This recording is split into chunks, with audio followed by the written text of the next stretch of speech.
Bem, pessoal, por falhas técnicas aqui, né, eu acabei cortando um pedacinho dessa aula, é, então eu vou complementar ela. Na verdade, falta só a discussão do conceito de homologia e homoplasia, por isso que ele estava ficando confuso para vocês, né? Então, vocês fizeram o mapa, vocês viram como montar uma árvore filogenética, né, um cladograma, tá? Então, esse é um cladograma final daquela representação que a gente fez. Ele mostra essas relações evolutivas entre as espécies, né?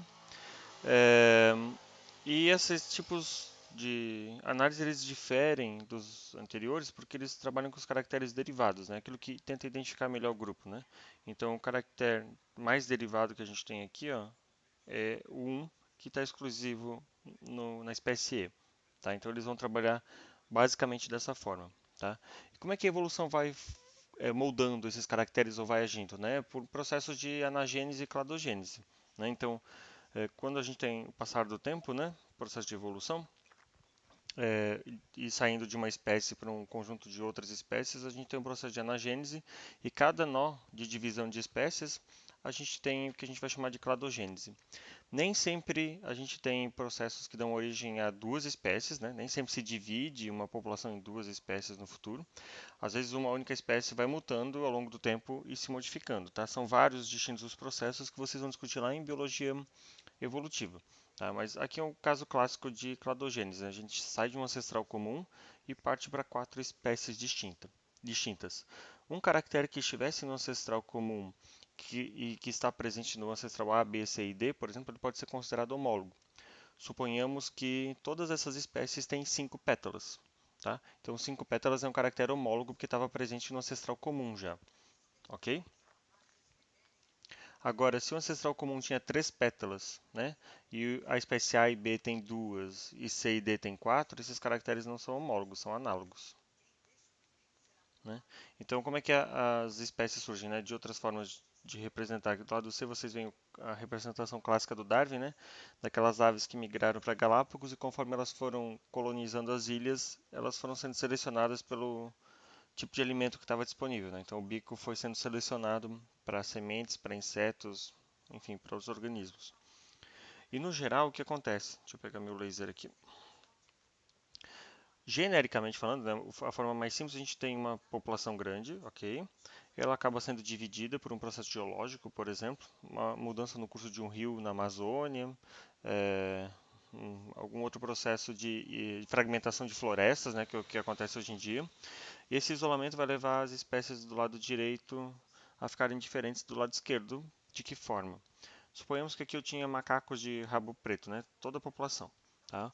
Mas aqui ficou um indivíduo apresentou uma mutação em que o rabo fique branco e as fêmeas começam a dar preferência para o macaco de rabo branco. Essa característica ao longo do tempo vai se fixar nessa população e provavelmente aqui a gente só vai ter macacos de rabo branco e aqui os de rabo preto. Se esse processo de fragmentação ou de isolamento ou de mudança do curso de um rio ele desaparece, depois as populações voltam a ocupar áreas similares, né, as espécies já estão independentes, tá? Já são diferentes, já são distintas. Então, o processo aqui de seleção sexual é muito forte, né? Para plantas isso pode acontecer, por exemplo, se você isola alguma população e o polinizador também começa a atuar de forma distinta. Orquídea, isso é muito claro, né? O processo de especiação gerado por orquidácea e seus polinizadores. Aqui a gente tem, por exemplo, populações periféricas, às vezes, né, que se distinguem, né, populações. No geral, as espécies elas apresentam uma curva como essa que eu estou desenhando aqui, né? Então, elas têm um ponto mínimo, que estava nos extremos, e uma área máxima de ocorrência, onde tem mais indivíduos.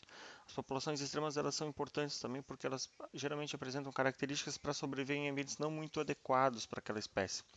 E, eventualmente, elas podem acabar sendo selecionadas e convergir para outras espécies no futuro, né? E mais raro, mas também pode acontecer de uma mutação surgir, alguns indivíduos fixarem ela, né, e uma espécie surge diferente dentro da própria população, tá? Mas como eu disse, isso vai ficar para discutir um pouco melhor em biologia evolutiva, porque os processos são bem mais complexos do que esse meu resumo, né? A gente precisa fazer algumas considerações, né? Inferir a história evolutiva de um grupo é inferir as relações filogenéticas entre as espécies. Então, dizer que a espécie A é mais próxima de B do que de C significa dizer que A e B compartilham um ancestral comum mais recente do que com C, tá? Por exemplo, Homo sapiens e chimpanzés compartilham um ancestral comum mais recente entre eles, né, entre nós, do que com o orangotango. tá? E se a gente voltar mais atrás, nós vamos compartilhar, obviamente, um ancestral comum com ele também, né? Mas mais próximo no momento é Homo sapiens e chimpanzé, por exemplo, tá? E o que é um caractere e um estado de caractere, né? Cada espécie é um mosaico de características ancestrais herdadas e características derivadas, né? Então a gente tem caracteres que vieram do ancestral comum e tem caracteres que derivaram depois, né? Para dar origem a gêneros distintos e espécies distintas, porque se fosse tudo igual e herdado sempre do ancestral comum, todo mundo era idêntico, né? Todas as espécies eram iguais, tá? Por exemplo, o cérebro grande dos humanos é derivado comparado aos primatas, que têm cérebro menor. A presença de 5 dedos é ancestral. Os anfíbios já apresentavam 5 dedos. Tá? Então, essa é uma característica ancestral e que deriva de várias formas, né? Para um dedo, para 5 dedos, enfim.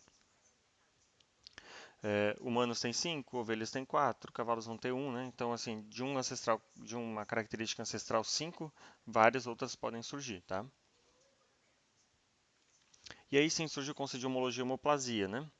Um estado de caractere é homólogo em duas espécies diferentes quando ele foi herdado de um ancestral comum, que também tinha esse caractere. E um estado de caractere é homoplástico quando ele evoluiu mais do que uma vez em duas espécies distintas. Asa de morcego e pássaros, homoplástico. As plantas sem folha, como eu botei no vídeo agora só explicando esse conceito, homoplástico, né?